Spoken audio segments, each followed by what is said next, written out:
Welcome into another edition of Morning Jocks here on Jocks 94.5. Conrad Van Order, Damian Mitchell here with you on your Tuesday morning, a foggy Tuesday morning here in the Birmingham area. Hope all of you staying safe. Hope you dodged most of the bad weather yesterday. Had a lot of rain, but didn't get too bad around here at least. So thankfully we got through a lot of that. But we have a lot of things to get into today on the show as we continue to kind of have the immediate aftermath of the House settlement and what that means for college sports. We had another big announcement in the world of college sports. Didn't involve anybody in the SEC yesterday, but something that moving forward could become a big factor in college athletics. So we'll dive into a good bit of that. We now have our College World Series set in baseball as the final series completed yesterday. As you had Duke taking on Murray State, so we now know our complete field for Omaha.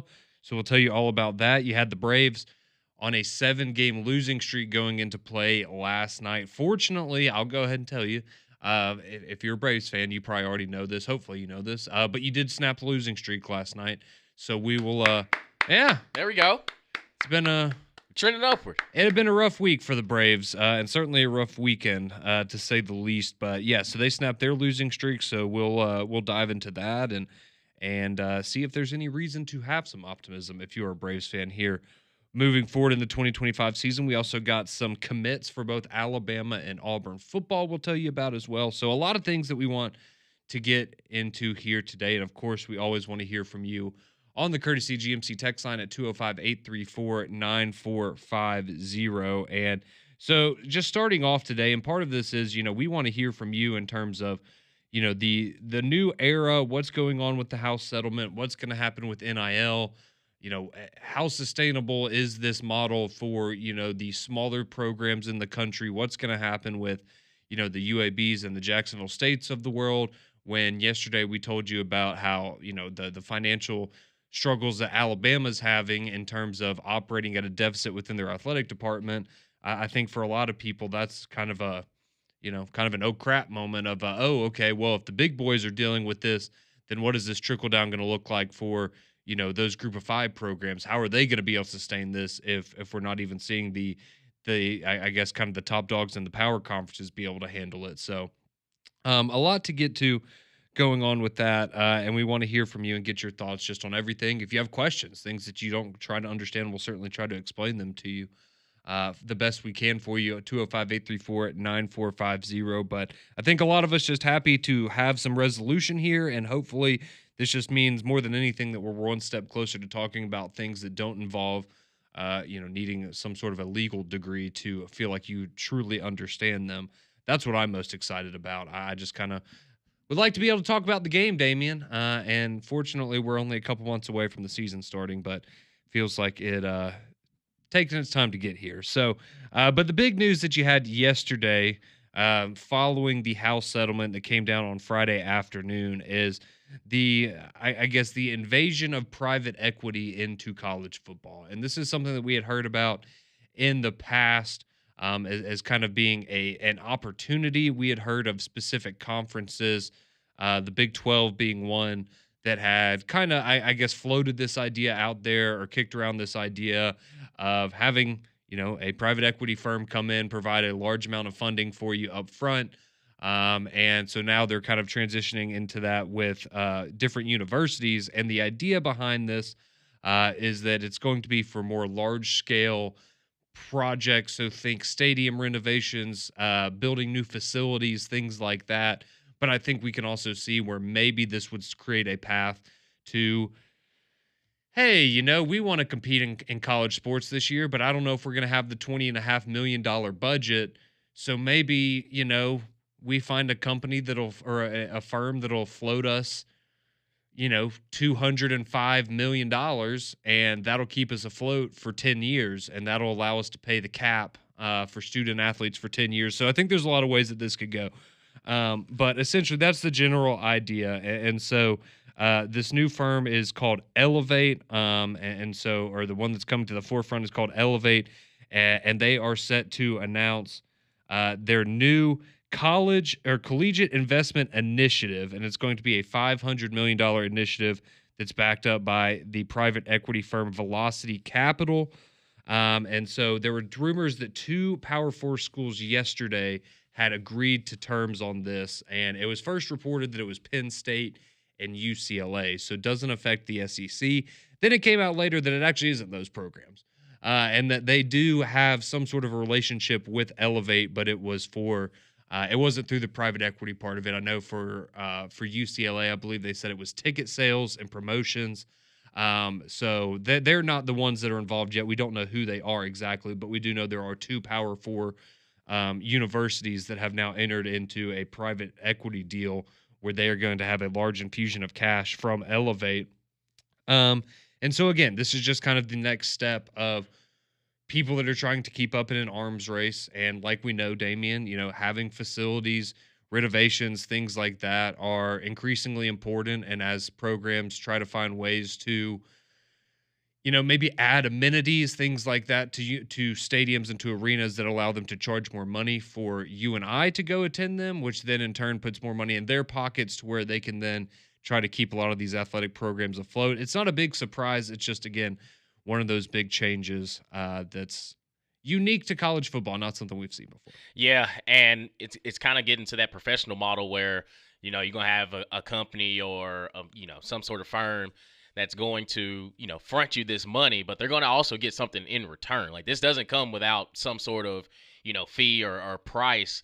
But they have to recoup some of this money somehow, because a lot of, like you said, you think about if University of Alabama is out here operating under a deficit, then it is slim pickings for the MAC schools or some of the Conference USA, Sun Belt schools. So they're having to find ways to just bring in some more money, because like you said, at some point this model is going to change, and you're going to have to find ways to basically help that bottom dollar, because again, if you're not turning a profit year after year after year, you're setting yourself up for failure. And I think that when you look at some of these, teams or some of these programs, they're going to ask for a big number. Mm-hmm. And, these companies are going to look at it from their perspective of, okay, if we're going to give you all of this money and we're going to, put this into your NIL, and we're going to put, like, something's got to return to us, whether it's naming rights, if there's, basically a number they're going to have to hit in return, or even if they say, hey, like, we're going to take, 15 or 10% of everything that you bring in, just to make sure that, okay, well, if this is the number that you're bringing in this year, we expect something in return on top of that. So I think that it's gonna, people are going to get creative when it comes to the fundraising of certain programs, because all it comes down to is all these events where coaches are going to speak or players going to speak. Those are probably going to ramp up a little bit more, because it's, hey, big dog, we need you for, when it says 30 minutes, you better go all the way to 29 and say you salutations for one, because we're going to have to get this money one way or another. Yeah, I was having a conversation with somebody, and we started talking about, and this is kind of going more into the NIL side of it, but with all these changes and things like that, who's going to be the first coach that steps up and says, hey, I'm going to cut my salary in half for this year, and we're going to take that $4 million and we're going to infuse it into the roster for the year. Now, that may not happen, but it does feel like one of those things that somebody out there is going to try at some point, Yeah. right? Or to send a message, maybe, if more than anything. And then on the other side of that, one of the things I'm curious about is, what does this do to the player market, in the sense of, okay, now there's not really a cap on how much you can pay for a lot of these players. So, and now that we're going to the $20.5 million cap, which is looking like it's going to be maybe around $15 million is what's going to go to football programs at a lot of these places. Are you still paying $3 or $4 million for a quarterback, when that's going to be, in some cases, 25% of your entire budget for your entire roster is one player? Are you doing that? Right? Are you going to make that kind of a commitment for somebody? Do we go back to, is this where, because the thing in the NFL for a long time now, right, has been, if you can get a rookie quarterback in and find success, that's going to be your best chance to go out there and, win a title or two, because it allows you to spend money everywhere else. So do you start getting to a point where, Is it more valuable to go back to the ways of recruiting and trying to get a guy in house and develop for a year or two, as opposed to, hey, we're going to go cherry pick a top quarterback every year, or every year that we need one, and pay $3 or $4 million.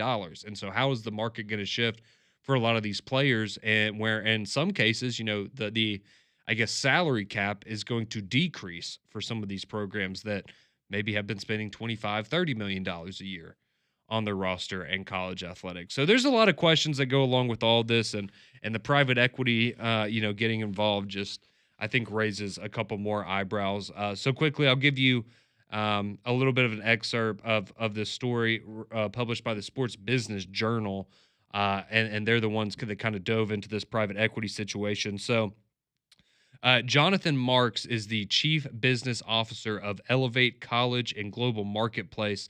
And speaking with the Sports Business Journal, he said that their platform has already closed funding deals with two Power Four athletic departments, like I mentioned earlier, though he declined to share details on the specific ones. He expects to complete 3 to 6 more deals by the start of this college football season coming up here in just a couple of months. They did reach out to Penn State and UCLA officials, and they confirmed that they are not the two programs that have signed into the private equity deals. But one of the quotes from Jonathan Marks says, quote, "One of the needs that we've seen that's gone unfulfilled is the need for project-based or bridge capital that a school might not be able to achieve within the university debt structure or via bonds. We're looking more to provide debt-type capital or credit that ultimately can help a school monetize that investment and that return on capital more than anything else." And he goes on to discuss how it is, like I was saying earlier, this is essentially designed for stadium renovations, adding new facilities, the big ticket kind of items that a lot of these universities are going to have to deal with when you're now also having to deal with paying players, and some of that stuff maybe goes to the wayside. So certainly an interesting time that we have here in college football, but that's just kind of the latest update there with Elevate and private equity becoming a factor in the world of college athletics. So we will see where that goes from here, but hopefully we can just maybe for a little bit just take a step back and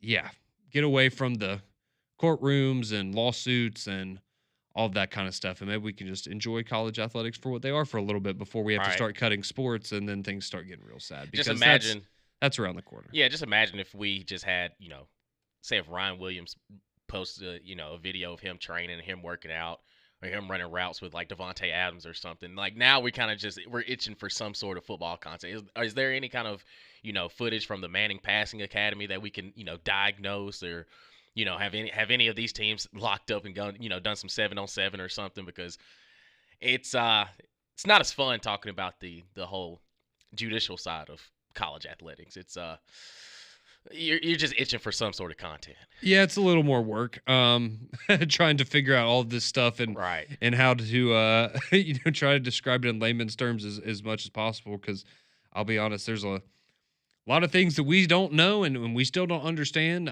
but we try our best to understand them for you, and that's what we try to do here on JOX 94.5. So that's the kind of the latest update, the big splash that you had in college athletics world yesterday. So if you have, again, any questions, any thoughts on what this means for college football, college athletics as a whole, maybe your favorite, specific university and how it's going to impact them, we'd love to hear from you. 205-834-9450. But we are going to take a quick break, come back on the other side, recap some things that you may have missed last night, including final series of the Super Regionals in the men's and their pursuit of the College World Series there in baseball. We also had the Braves in action last night, some other things to get to, Alabama and Auburn picking up some commitments on the gridiron as well. So more to get to here on the other side of Morning Jocks and Jocks 94.5.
619, welcome back in to Morning Jocks here on JOX 94.5. Conrad and Damien here with you until 7 o'clock when we hand you off to McElroy and Kubelik in the morning. Appreciate you making us a part of your day each and every morning. So last night we had the final series of the Super Regionals in the Men's College World Series as you had Duke taking on Murray State. Murray State looking to advance to Omaha for the first time ever. Duke looking to make it back to Omaha for the first time in 64 years. So a lot on the line for both of these programs last night. And would you believe it? The Murray State, after what they did against Ole Miss in the regionals, kind of shocking everybody there. They were the number 4 seed advancing in the Super Regionals. And now they are the 4th number 4 seed to make it to the College World Series as Murray State, 44-15 on the season, beat Duke 5-4 last night. You had a great start to the game as Jonathan Hogart hit a leadoff home run, his 8th leadoff home run of the season. So you knew things were going to get looking pretty good for Murray State right off the bat there. But then you had a big go-ahead home run there from Luke Mistone in the 8th inning. And that ultimately is what put Murray State up over the top as they send the Duke Blue Devils reeling on their way home, and Murray State finds themselves advancing to the Men's College World Series for the first time ever. So that kind of thing, always cool to see a school like Murray State, who I'll be completely honest with you, I think a lot of people are like, oh, that's the John Morant school. That's essentially it, yeah. Yeah, that's Murray. That's Murray State. That's Murray State. It's where John Morant went to college, and now they are the college that sent their baseball team to the Men's College World Series. Yeah, so, Josh said he's going to Omaha. Cool. As a representative of his institution. Cool. Does he have a concealed carry license? Don't know, Conrad. I don't know. I'm just saying. But that's a fair question. He consistently makes the same mistakes. So it's a fair question, though. I'm glad to know that he'll be keeping everyone safe there because I'm sure that's. I don't know how they. We'll have to ask Molly how Nebraska feels about firearms. Yeah, that's true.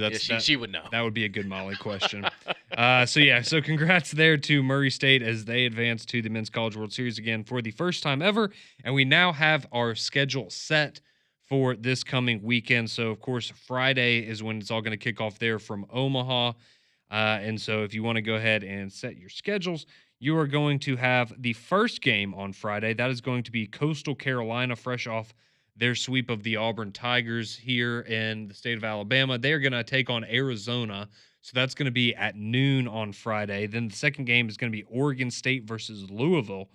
That'll be Friday at 5 p.m. for you. And then on Saturday, you're going to have UCLA taking on Murray State at noon. And then later on Saturday around 5 o'clock, you're going to get Arkansas and LSU. So the good news is we got the most teams into the College World Series. We got 2. There we go. Now they have to play each other, so one of them is going to be in the loser bracket right off the bat. It was fun while it lasted. Yeah, so that's not super ideal. But we did get the most teams in Omaha out of any conference. The SEC, the only conference to have multiple teams now with Arkansas and LSU. The ACC has 1. The Big 12 has 1. The Sun Belt has 1. The Missouri Valley has 1. The Independent has 1. And, the Big Ten has 1 as well. There we go. So, parity. Yeah, for sure. It's just, That's what we wanted, right? Yeah, but the SEC on SEC matchup that we saw in the championship game last year just kind of happened in the opening weekend. Yeah, it's still a bit of a bummer that, out of 13, teams to make the regionals, you only have 2 here now. Yeah. Which SEC team are you pulling for? Arkansas. You big Arkansas guy? No, but they got so close a couple years ago, if you remember, when they had the dropped foul ball and that, I feel bad for them. And, it's kind of there. LSU's gotten one recently. Tennessee's gotten one. Like, we've seen Ole Miss, Mississippi State. Like, right. Arkansas has consistently been there. They just never crossed. They never climbed the mountain. Yeah. I'd like to see them get one. And plus, it's, in basketball, they ended up having quite a good season, but that is true. In football, it's been rough for them for a little bit. So, it has. But they're in everything. I have some sympathy. They are a really good baseball school and a pretty good basketball school. Football's getting there. They've had their moments. They're a pretty good baseball school and a pretty good basketball school. Hey, they got Petrino back, and they got Sam Pittman back, Mm-hmm. and Taylor Green. Mm-hmm. So hey, Yep. got the offense coordinator, head coach, quarterback. That's 3 of the ingredients that you need to have a pretty successful season this year. Yep, and I'm still going to pull for the baseball program because I don't know if that's going to happen for them this fall. So Let's get any momentum they can get. Feel like they can get it here. Yeah, exactly. Yeah, this is you're laying the foundation here. Championship culture in Fayetteville starts with the baseball team is going to carry over to the fall. Just wait and see. Just wait and see. So that's what's going on there in the College World Series. That, of course, getting underway from Omaha on Friday. Always a fun weekend going through the College World Series. Now for a little bit of Major League Baseball. Again, we didn't get to talk about the Braves yesterday, and to be honest, I don't think many of you Braves fans are probably upset about that because you're probably trying to avoid talking about them as much as possible. So going into last night, this is going into the game against the Brewers. The Braves had lost 7 games in a row. Their last 5 losses had all been one-run games. You had blown in the last 4 days, you had blown a 7-run lead in the bottom of the 9th inning, or in the top of the 9th inning. You had lost on a walk-off wild pitch. You had lost on a walk-off home run. And then you had still found 2 other games mixed in there that you were going to lose in one-run fashion. So it had gotten about as ugly as you could think it could for the Atlanta Braves going into the game last night. Didn't have a lot of reason for optimism, as many of you can probably guess, but maybe that's the formula here for the Atlanta Braves as they snap their 7-game skid with a 7-1 victory over the Milwaukee Brewers. Large part of that goes to Chris Sale, who was absolutely masterful last night. 7 innings, 1 earned run, 5 hits, 11 strikeouts. His ERA on the season now 2.79, as he has certainly refound his Cy Young form from last season. He's been excellent here over his last handful of starts for the Atlanta Braves. So he has a big night. Acuna hits a home run. Matt Olson hits a home run. Eli White hits a home run. So you get a trio of guys hitting bombs for you there. Ozuna adds an RBI single for some insurance in the 9th. And that was all that she wrote. So Atlanta, they pick up a big win, 7-1 over the Brewers. Braves fans, you are now 28-37 on the season. So you're 1 game ahead of where you were yesterday. Exactly. And that's all. You can find a silver lining somewhere. Yeah, that's that's all you can do right now. So you moved up half a game in the standings. You're now 13.5 games back of the Mets. But let's be honest, if you have any hope for the Braves, it's going to lie in the wild card. That's where you're going to have to, I would assume, if you're going to find your way into a postseason spot. Right now, 9 games back of a wild card spot, so a little bit more manageable there.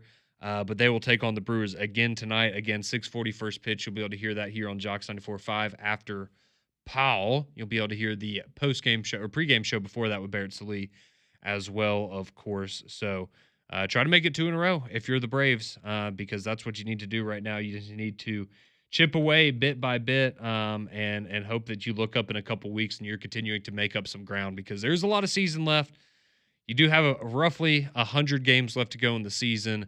And as Barrett Salee told us on 3-Man Front on Friday, all you have to do the rest of the way is play like the Yankees or Dodgers have up to this point. So all you have to do is be one of the 2 or 3 best teams in Major League Baseball the rest of the way, and you might find yourself in the postseason. And if there's a team that can do it, it'd be Atlanta. Sure. Hey, if not them, who? Right? Took the words right out of my mouth, brother. Might as well be the Braves. Might as well be them, right? So quickly, a quick update for you around the league. If you just kind of give you a quick update on what's going on around Major League Baseball. In the American League East, you still have the Yankees on top there. So they've hit a little bit of a bump in the road the last couple series with the Red Sox and the Dodgers, but they're 14 games over, 39-25, 4-game lead over the Tampa Bay Rays there for my New York Yankees in the AL East. The Tigers have the best record in Major League Baseball, believe it or not, at 43-24. They have a 7-game lead over the Twins there in the American League Central. Out west, the Houston Astros have a 3-game lead over the Seattle Mariners at 36-29. So that's how that's looking in the American League. And your wild card teams on that side, as it stands right now, would be the Rays, Blue Jays, and Minnesota Twins.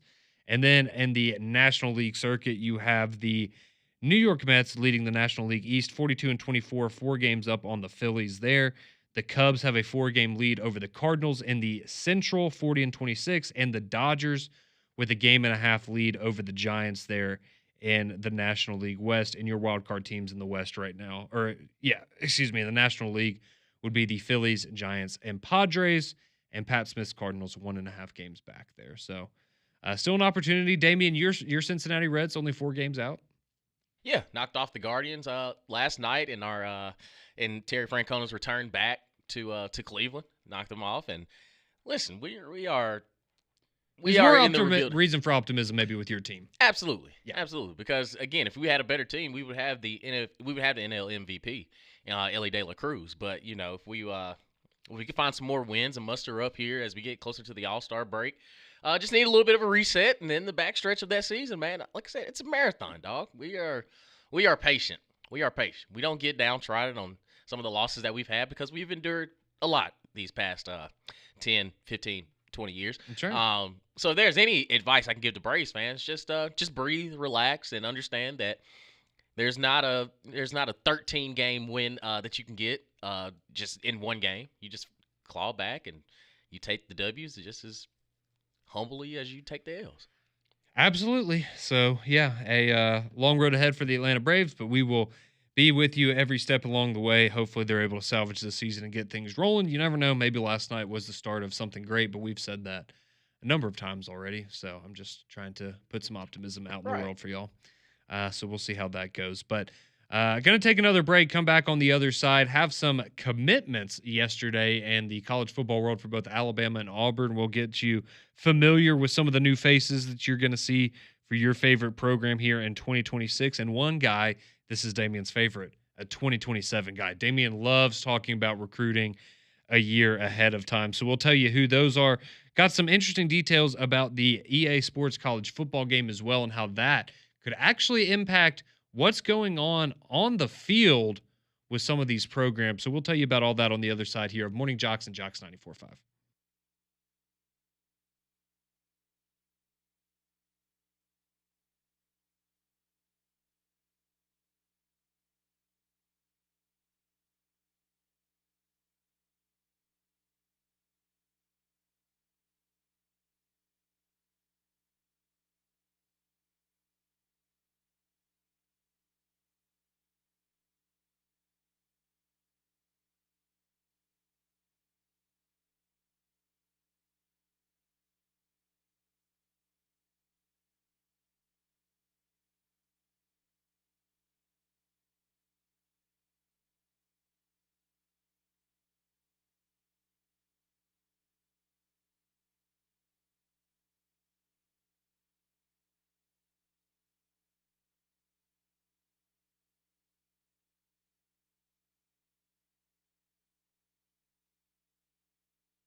6:37 here on your Tuesday morning.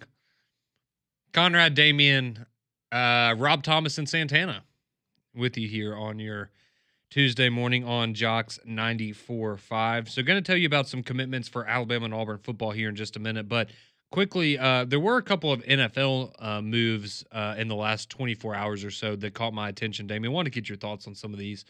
So the first one, you're going to have to deal with this one twice a year, as the Houston Texans have signed a new running back, and I really like this. I really like this deal. So if you know, the Texans have Joe Mixon, who was a Pro Bowler last year, had a really nice season for them. So they went out and they just added Nick Chubb on a 1-year deal. So it's a $2.5 million deal. $2.5 million deal can be worth up to $5 million with incentives. But now you have Joe Mixon and Nick Chubb, who I know he's hurt. He had surgery. He's coming back. Like, you're taking a little bit of a gamble. But if you're getting even 80% of what Nick Chubb used to be, and he can be kind of your two-headed monster with Joe Mixon, I think that's a really nice move there by the Texans. Yeah, and it is one of those. It's a 1-2 punch that, on paper, you look at it and say, "Man, the Texans, they can."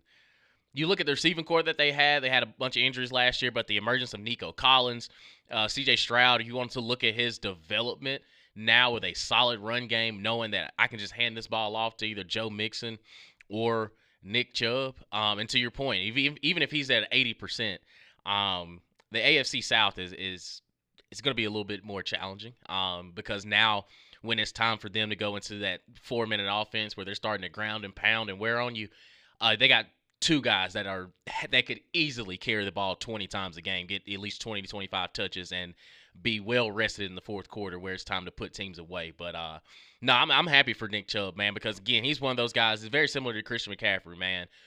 If the injuries didn't happen, oh man, like Nick Chubb, we've seen it. Like, we've seen it at Georgia, we've seen it in the NFL. He is one of those guys. He could lead the league in rushing even as the number 2 guy because of just the power and strength, the speed. He's got all the tools.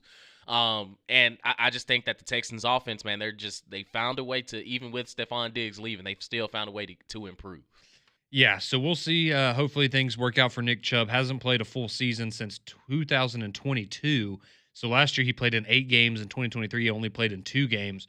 But the last time we did see him play a full season, he had 1,500 yards, 12 touchdowns, averaged over 5 yards a carry. Yeah. So, again, not expecting that in Houston, but if you're getting, 70, 80% of that, you've got a pretty good player right there. The other news, and this is, again, a guy that's been injured a lot, unfortunately for him, but that is Jair Alexander, who a couple years ago, I mean, some people would have told you was, probably a top 3 cornerback in the NFL, but unfortunately has had a lot of injuries over the last couple years. So the Packers cut ties with him to save about $17 million in salary cap space for this upcoming season. But he was an All-Pro in 2020 and 2022. But unfortunately, over the last 3 years, he's only played in 34 of the 60, or over the last 4 years, only played in 34 of the Packers' 68 games. So they decided to cut ties with him because of injury problems, but no doubt that when he's healthy, he's certainly still a very, very talented and a premier defensive back. Just, again, another one of those guys that if injuries hadn't affected him, we'd probably be talking about him a lot differently, but still a very good player when he's healthy. Yeah, he was on the receiving end of one of Will Levis's touchdowns last year. Oh, okay. Yeah. There you go. I'm glad. Yeah. I'm sure he appreciates you remembering that. Oh, yeah, trust me. It was early on. It was in the first quarter. Absolutely. He was guarding D-Hop on a 3rd and 7, and Jair just so happened to be in the right spot at the right time, and Will Levis hit him in stride and took it on to the crib. So congratulations for that. But I hate that it got cut. But I think he'll be a valuable pickup for somebody. And like you said, if he's at 100%, he could really make an impact for somebody's defense. Titans. Yeah, there you go. Maybe the Titans will be the ones there that ultimately decide to pick him up. All right, going to the text line real quick. We have a couple of texts coming in. We'll tell you about the Auburn and Alabama commitments here coming up in just a minute. I promise we're going to get to that. Let's see. Nick's picks, he chimes in. He says O'Neal Cruz is greater than Ellie De La Cruz. And he also points out, and this is something that I did want to bring up at some point, is what's happening with Paul Skeens right now. Because if you're not keeping track, he is absolutely on fire. He has been, again, he's been the best pitcher, I would argue, maybe him and Scooble, in Major League Baseball since he got called up last season to the major leagues.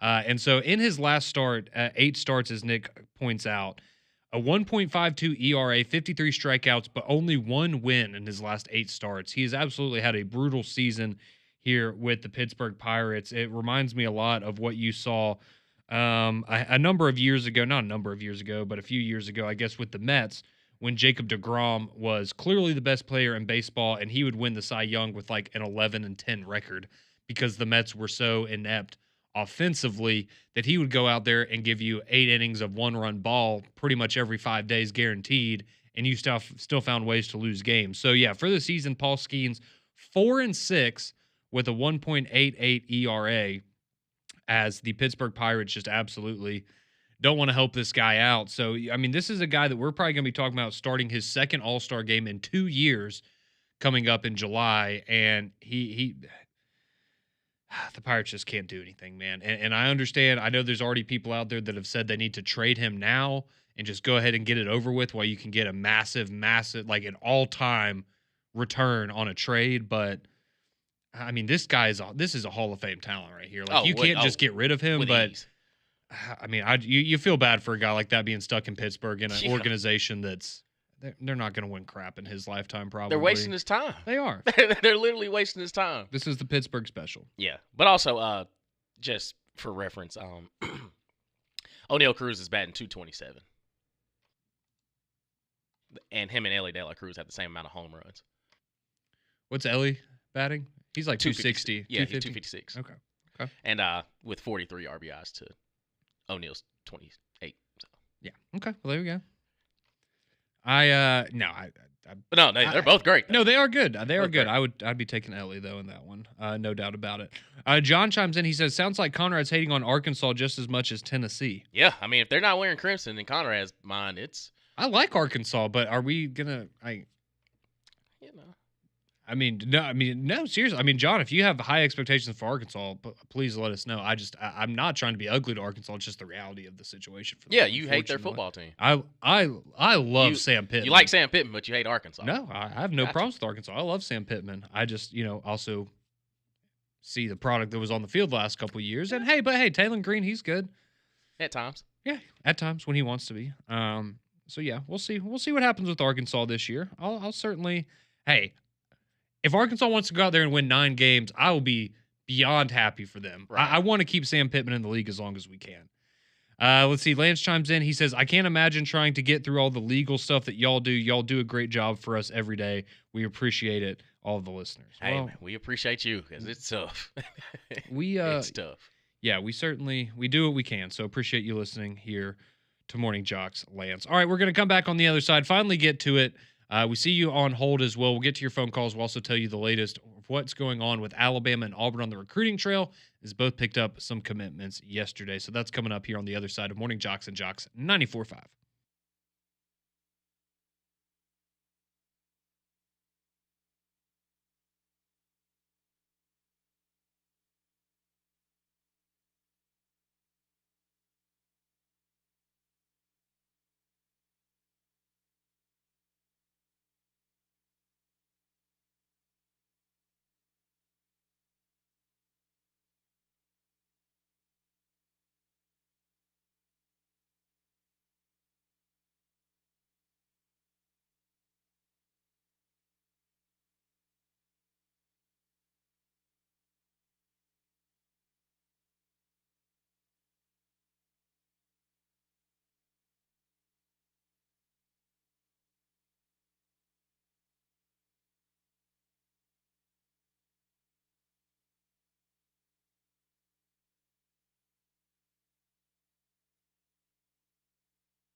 6:50. Welcome in. Final few minutes of Morning Jocks here before we hand you off to McElroy and Kublik in the morning.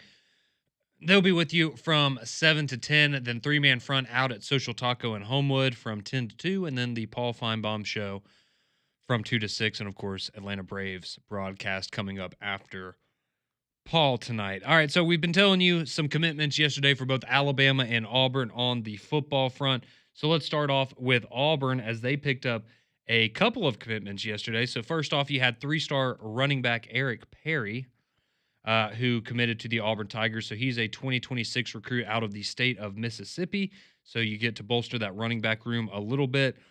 Talking to people at 247, he said, I wanted to play at the highest level in the SEC. So he finds himself a member of the Auburn Tigers now. And you also got, now this is the 2027 guy I alluded to earlier, but you did flip a four-star commit. Again, he's in 2027, so with all of these kids, as we say with every school and every commitment, things can change at a moment's notice. But as of right now, Auburn has flipped four-star safety Jalen Scott from Florida State. So sorry, FSU, Dave.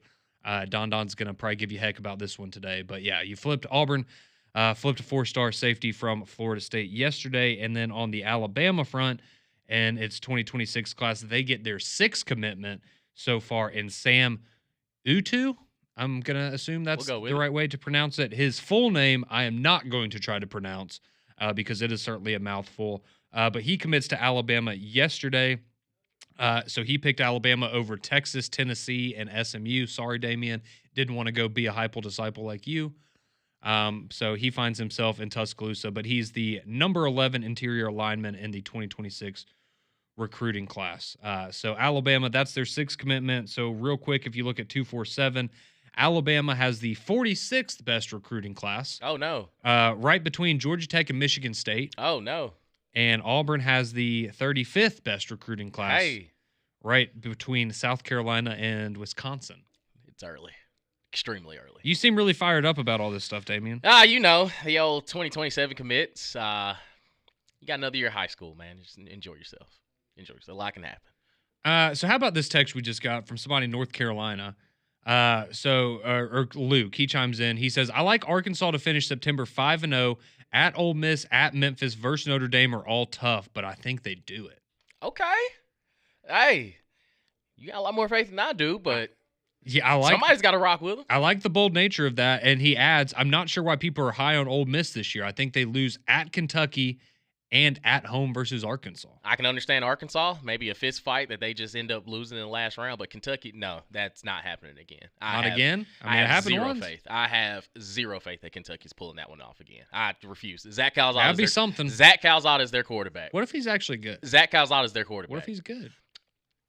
He learned a lot of incarnate work. Yeah, maybe so. He should have just stayed another year and set all types of records. But now that he's in Kentucky, I have zero faith that Ole Miss is going to fall to Kentucky again. I refuse to believe it. That's certainly the most optimistic Arkansas. I mean, we had Ty Richardson on who covers Arkansas a couple weeks ago, and I mean, now granted he did say they were going to beat Texas. That was his big upset of the season. But yeah, if they start 5-0, Sam Pittman's cooking. We're having some interesting conversations about Arkansas all of a sudden in October. So we'll see. Yeah, he has GMAC like Zach Calzada. Okay, well, we'll see. Yeah, GMAC also likes Eli Manning. Well, he's a Hall of Famer, though. No, he's not. Okay. Up for debate. Let's go to the phone lines real quick. Our buddy Don's been waiting patiently. I'm sure he wants to weigh in on some of those Auburn commitments. How are we doing this morning, Don? Good, guys. How are y'all? Doing well. How about you? I'm good. And you know what, Damien? I'm actually going to agree with you on what you said about recruiting. The 27 kids, that don't mean nothing right now with the way the world is. At all. Yeah.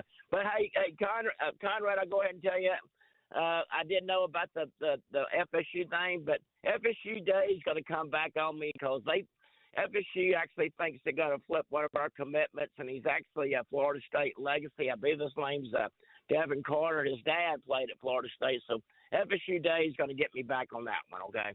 Okay. All right. Well, I didn't know. You're normally the recruiting guy, so I didn't know if you were excited about these commitments or not.